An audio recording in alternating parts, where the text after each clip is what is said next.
Hello നമസ്കാരം, ഞാൻ Bindu Vipin. Bindu spices വേൾഡിലേക്ക് എല്ലാവർക്കും സ്വാഗതം. ഇന്ന് ഞാൻ വന്നിരിക്കുന്നത് നല്ല ടേസ്റ്റിയായ, നല്ല സോഫ്റ്റായ, നല്ല സ്പോഞ്ചിയായ വട്ടയപ്പത്തിൻ്റെ റെസിപ്പി ആയിട്ടാണ്. ക്രിസ്മസ് ഒക്കെ അല്ലേ വരാൻ പോകുന്നത്. അപ്പോൾ ഇതുപോലൊരു വട്ടയപ്പം ഉണ്ടാക്കാൻ എല്ലാവർക്കും ആഗ്രഹം ഉണ്ടാവും അല്ലേ? നല്ല ടേസ്റ്റി ആയിട്ടുള്ള, നല്ല സോഫ്റ്റ് ആയിട്ടുള്ള ഒരു വട്ടയപ്പം ഉണ്ടാക്കണമെന്ന് ആഗ്രഹിക്കാത്തവരുണ്ടോ? കപ്പി കാച്ചാതെ പച്ചരി ഉപയോഗിച്ച് നല്ല സോഫ്റ്റും സ്പോഞ്ചിയുമായിട്ടുള്ള ടേസ്റ്റി ആയിട്ടുള്ള വട്ടയപ്പം നമുക്ക് തയ്യാറാക്കാം. ഇത്രയും സ്പോഞ്ചിയും ടേസ്റ്റിയുമായ വട്ടയപ്പം എങ്ങനെയാണ് തയ്യാറാക്കുന്നതെന്ന് അറിയാൻ വീഡിയോ സ്കിപ്പ് ചെയ്യാതെ കാണണേ. റെസിപ്പി ഇഷ്ടമാവുകയാണെങ്കിൽ ലൈക്ക് ചെയ്യാനും ഷെയർ ചെയ്യാനും മറക്കരുതേ. പിന്നെ എൻ്റെ ചാനൽ സബ്സ്ക്രൈബ് ചെയ്യാത്ത കൂട്ടുകാർ സബ്സ്ക്രൈബ് ചെയ്ത് കൂട്ടാവണേ. ബെൽ ബട്ടൺ പ്രസ് ചെയ്ത് ഓൾ എന്ന ഓപ്ഷൻ കൊടുക്കാനും മറന്നു പോകരുത് കേട്ടോ. അപ്പോൾ നമുക്ക് റെസിപ്പിയിലേക്ക് കിടക്കാം. ആദ്യം തന്നെ ഒരു പാത്രത്തിലേക്ക് 2 കപ്പ് പച്ചരി ഇട്ട് കൊടുക്കാം. പച്ചരി എടുക്കുമ്പോൾ എപ്പോഴും നല്ല വെള്ള കളറുള്ള പച്ചരി എടുക്കുക കേട്ടോ. വട്ടയപ്പത്തിന് നല്ല കളറ് കിട്ടാൻ വേണ്ടിയിട്ടാണ്. ഇനി ഈ പച്ചരി നന്നായിട്ട് കഴുകിയെടുക്കണം. പച്ചരി നന്നായിട്ട് കഴുകിയെടുത്തു. 4-5 പ്രാവശ്യം നല്ല വൃത്തിയായിട്ട് കഴുകിയെടുത്തു കേട്ടോ. ഇനി ഇതിലേക്ക് വെള്ളം ഒഴിച്ച് വയ്ക്കാം. ഇത് 3 മണിക്കൂറെങ്കിലും ഇങ്ങനെ വെള്ളത്തിൽ കുതിർത്തി വെക്കണം. 3 മണിക്കൂറിന് ശേഷം അരച്ചെടുക്കാം. അരി വെള്ളത്തിലിട്ട് വെച്ചിട്ട് ഏകദേശം 4 മണിക്കൂറായി. ഇനി ഇതിൻ്റെ വെള്ളം കളഞ്ഞെടുക്കണം. ഈ അരിയിൽ ഒട്ടും വെള്ളം ഉണ്ടാവാൻ പാടില്ല കേട്ടോ. അതുകൊണ്ട് ഒന്നും കൂടെ ഇങ്ങനെ കഴുകിയിട്ട് ഈ വെള്ളം കളഞ്ഞ് അരി എടുക്കാം. ഇനി ഈ പച്ചരി നന്നായിട്ട് അരച്ചെടുക്കണം. അരച്ചെടുക്കുന്നതിന് മുമ്പ് ഇതിലേക്ക് കുറച്ച് ഇൻഗ്രീഡിയൻസ് ചേർക്കാനുണ്ട്. ആദ്യം തന്നെ ഇതിലേക്ക് ചിരകിയ നാളികേരം, 1 കപ്പ് നാളികേരം. നാളികേരം ചിരകിയെടുക്കുമ്പോൾ അതിൻ്റെ ബ്രൗൺ കളറുള്ള ഭാഗം പെടാതെ ശ്രദ്ധിക്കുക കേട്ടോ. അല്ലെങ്കിൽ ഈ വട്ടയപ്പത്തിൻ്റെ കളറ് മാറിപ്പോവും. അതുകൊണ്ട് വെള്ള കളറ് മാത്രം ചിരകിയെടുക്കുക. ഇനി പഞ്ചസാര, 1/2 കപ്പ് പഞ്ചസാരയാണ് ഞാൻ ചേർത്ത് കൊടുക്കുന്നത്. പഞ്ചസാര അവരവരുടെ മധുരത്തിന് ആവശ്യമുള്ള അത്ര എടുക്കാം. കൂടുതൽ മധുരം വേണമെന്നുണ്ടെങ്കിൽ കൂടുതൽ പഞ്ചസാര എടുക്കാം. 1/2 കപ്പ് പഞ്ചസാര എടുക്കുമ്പോൾ ഇതൊരു മീഡിയം മധുരമായിരിക്കും. ഇനി ഇതിലേക്ക് 1/2 കപ്പ് ചോറ് ചേർക്കുന്നുണ്ട്. ചോറ് എപ്പോഴും വെള്ളരിയുടെ ചോറ് തന്നെ ചേർക്കാൻ ശ്രദ്ധിക്കുക. ഇനി വേണ്ടത് 1 ഏലക്ക, അതിങ്ങനെ പൊളിച്ചിട്ട് ഇട്ട് കൊടുക്കാം. ഇനി ഇതിലേക്ക് ഞാൻ 1/2 ടീസ്പൂൺ ഇൻസ്റ്റൻറ്റ് ഈസ്റ്റ് ചേർത്ത് കൊടുക്കുന്നുണ്ട്. നിങ്ങളുടെ കയ്യിൽ ബോൾ ഈസ്റ്റാണ് ഉള്ളതെന്നുണ്ടെങ്കിൽ ചെറു ചൂടുവെള്ളത്തിൽ ഈസ്റ്റ് ഇട്ടിട്ട് ഒന്ന് പൊങ്ങിയതിന് ശേഷം മാത്രം ഇതിലേക്ക് ഒഴിച്ചു കൊടുക്കുക കേട്ടോ. ഇതെല്ലാം ചേർത്തിട്ട് ഇത് നന്നായിട്ടൊന്ന് ഇളക്കി യോജിപ്പിക്കും.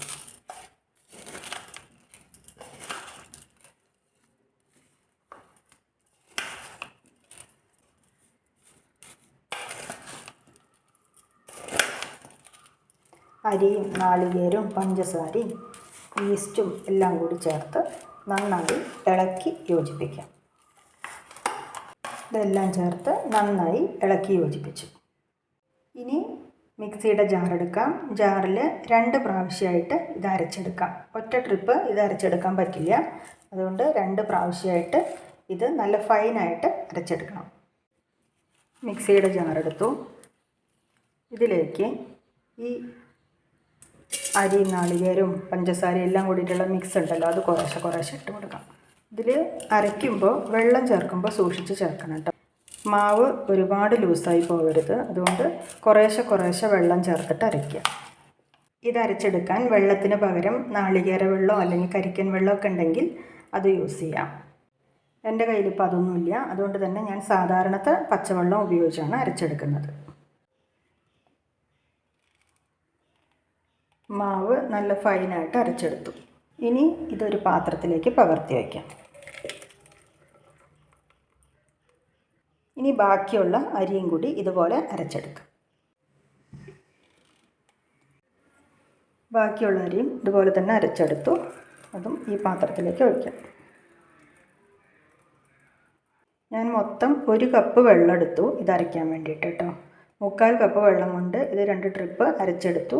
ഇനി ഒരു 1/4 കപ്പ് വെള്ളം ബാക്കിയുണ്ട്. അതുകൊണ്ട് ഈ മിക്സിയുടെ ജാറൊന്ന് കഴുകിയിട്ട് ഞാനിതിലേക്ക് ഒഴിക്കുന്നുണ്ട്.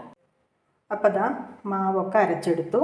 അരച്ചെടുത്ത മാവിലേക്ക് മിക്സിയുടെ ജാറ് കഴുകിയിട്ട് ഒരു 1/4 കപ്പ് വെള്ളം കൂടി ഞാൻ ഒഴിച്ചിട്ടുണ്ട്. പിന്നെ ഞാനിതിലേക്ക് 1/4 ടീസ്പൂൺ ഉപ്പും കൂടി ചേർത്ത് കൊടുക്കുന്നുണ്ട്.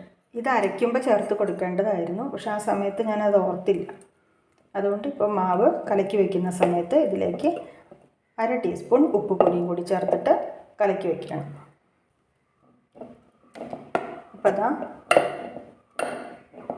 അപ്പോൾ ദാ മാവ് നന്നായിട്ട് കലക്കി വെച്ചു. ഈ ഒരു തിക്നെസ്സിലാണ് മാവ് കലക്കി എടുത്തിട്ടുള്ളത്.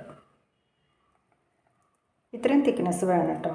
നല്ലോണം ലൂസായി കഴിഞ്ഞാൽ വട്ടയപ്പം നമ്മൾ വിചാരിക്കണ അത്ര സോഫ്റ്റും ടേസ്റ്റും ഒന്നും ആവില്ല.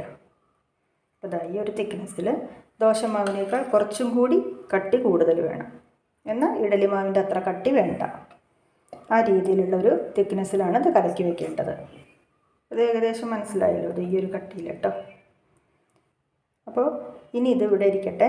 4-5 മണിക്കൂർ എടുക്കും മാവ് പൊങ്ങി വരാൻ. അതുവരെ ഇത് അടച്ച് വയ്ക്കാം. 4-5 മണിക്കൂർ കഴിഞ്ഞിട്ട് നമുക്കിത് തുറന്ന് നോക്കാം. ഇതിപ്പോൾ 4 മണിക്കൂർ കഴിഞ്ഞു. മാവ് നന്നായിട്ട് പൊങ്ങി വന്നിട്ടുണ്ട്.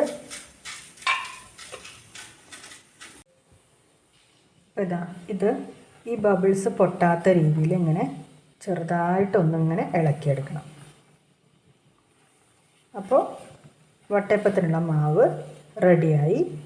ഇനി നമുക്ക് വട്ടയപ്പം ഉണ്ടാക്കാം. ഞാനിതിന് വേണ്ടി ഒരു കേക്ക് ടിന്നാണ് എടുത്തിരിക്കുന്നത്. അതിലേക്ക് കുറച്ച് ഓയിൽ ഒഴിച്ചു കൊടുക്കാം. ഇങ്ങനെ ഓയിൽ നന്നായിട്ട് ഇതിൽ സ്പ്രെഡ് ചെയ്യണം. ഇത് കൈ കൊണ്ടോ ഇതുപോലെ ഒരു ബ്രഷ് കൊണ്ടോ ചെയ്യാം. വട്ടയപ്പം ഇതിന്ന് നന്നായിട്ട് വിട്ട് കിട്ടാൻ വേണ്ടിയിട്ടാണ് ഇങ്ങനെ ഓയിൽ തടവി കൊടുക്കുന്നത് കേട്ടോ. ഓയിലോ നെയ്യോ എന്ത് വേണമെങ്കിലും തടവി കൊടുക്കാം. കേക്ക് ടിന്നിലെ ഓയിൽ തടവിയതിന് ശേഷം ഞാനിതുപോലെ ഒരു പാത്രം എടുത്തിട്ടുണ്ട്. അതിലും കൂടി ഓയിൽ തടവി വയ്ക്കുന്നുണ്ട്. അപ്പോൾ വട്ടയപ്പം ഉണ്ടാക്കാനുള്ള പാത്രങ്ങൾ റെഡിയാക്കി വെച്ചു. ഞാനൊരു ഇഡ്ഡലി കുക്കർ അടുപ്പത്ത് വെച്ചു. അതിലേക്ക് ഒരു തട്ട് വെച്ച് കൊടുത്തിട്ട് എണ്ണ തടവി വെച്ച കേക്ക് ടിൻ അതിലിറക്കി വെച്ചിട്ടുണ്ട്. ഇനി ആവശ്യത്തിനുള്ള മാവ് ഇതിലേക്ക് ഒഴിച്ചു കൊടുക്കാം. ഈ പാത്രത്തിൻ്റെ 1/4 ഭാഗമാണ് നമ്മൾ മാവ് ഒഴിച്ചു കൊടുക്കേണ്ടത്. കാരണം ഇത് നന്നായിട്ട് പൊങ്ങി വരും. അപ്പോൾ 1/4 ഭാഗം മാവ് ഒഴിച്ചു കൊടുത്താൽ മതി. ഇനി ഇത് അടച്ച് വെച്ച് 20 മിനിറ്റ് വേവിച്ചെടുക്കണം. കുക്കർ വിസിൽ വരാൻ തുടങ്ങിയിട്ട് ഏകദേശം 20 മിനിറ്റായി. ഞാൻ സ്റ്റൗ ഓഫ് ചെയ്യാണ്. ഇനി ഇത് തുറന്നിട്ട് വട്ടയപ്പം വെന്തോന്ന് നോക്കാം. ദേ വട്ടയപ്പം നന്നായിട്ട് പൊങ്ങി വന്നിട്ടുണ്ട് കേട്ടോ. ഇത് വെന്തോന്ന് നോക്കാം. ഇതുപോലൊരു പപ്പട കുത്തി എടുത്തിട്ട് ഇങ്ങനെ ഒന്ന് കുത്തി നോക്കാം. ദേ ഇതിൽ മാവൊന്നും പിടിച്ചിട്ടില്ല. അപ്പോൾ അതിൻ്റെ അർത്ഥം നന്നായിട്ട് വട്ടയപ്പം വെന്ത് കിട്ടിയിട്ടുണ്ട്. പിന്നെ ഈ കേക്ക് ടിൻ പുറത്തേക്ക് എടുക്കണം. ഇത് തണുക്കാൻ വേണ്ടി മാറ്റി വയ്ക്കണം. നമ്മൾ ഉണ്ടാക്കിയ വട്ടയപ്പം തണുക്കുന്ന സമയം കൊണ്ട് അടുത്ത പാത്രത്തിൽ ഞാൻ ബാക്കിയുള്ള മാവും കൂടി ഒഴിച്ചു കൊടുക്കുകയാണ് കേട്ടോ.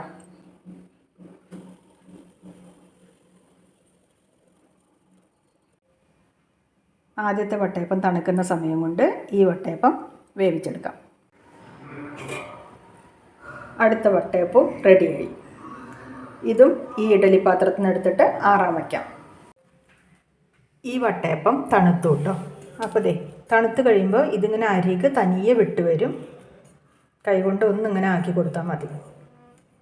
അപ്പോൾ ഇനി ഈ വട്ടയപ്പം ഇതിൽ നിന്ന് എടുക്കാം.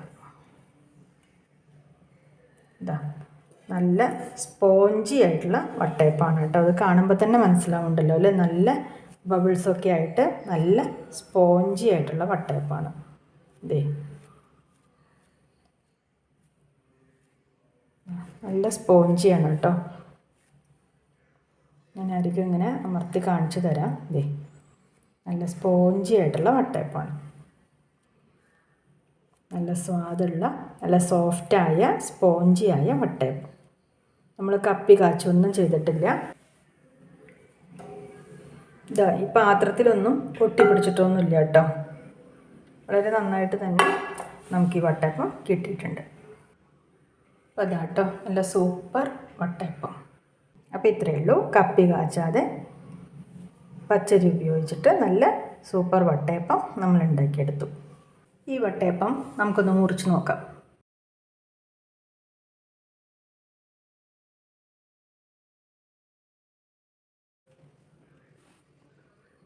ഇതാ നല്ല അടിപൊളി സോഫ്റ്റായിട്ടുള്ള വട്ടയപ്പമാണ്. ഇതുപോലത്തെ വട്ടയപ്പം ഒന്ന് ഉണ്ടാക്കി നോക്കണം കേട്ടോ. എന്ത് രസമാണെന്നറിയോ, ഇത് കഴിക്കാനാണെങ്കിൽ നല്ല ടേസ്റ്റാണ്. ഇതാ ചോറ്റുപാത്രത്തിൽ ഉണ്ടാക്കി വെച്ച വട്ടയപ്പം ഇതേ തണുത്തിട്ടുണ്ട് കേട്ടോ. ഇതും നമുക്കൊന്ന് എടുത്ത് നോക്കാം. ഇതും അതേപോലെ തന്നെ നല്ല സ്പോഞ്ചി ആയിട്ട് നല്ല സൂപ്പറായിട്ട് നന്നായിട്ട് കിട്ടിയിട്ടുണ്ട്. ഈ റെസിപ്പി നിങ്ങൾക്ക് ഇഷ്ടമായി എന്ന് വിചാരിക്കുന്നു. അടുത്തൊരു വീഡിയോയിൽ നമുക്ക് വീണ്ടും കാണാം. വീഡിയോ കണ്ട് സപ്പോർട്ട് ചെയ്ത എല്ലാവർക്കും നന്ദി. നമസ്കാരം.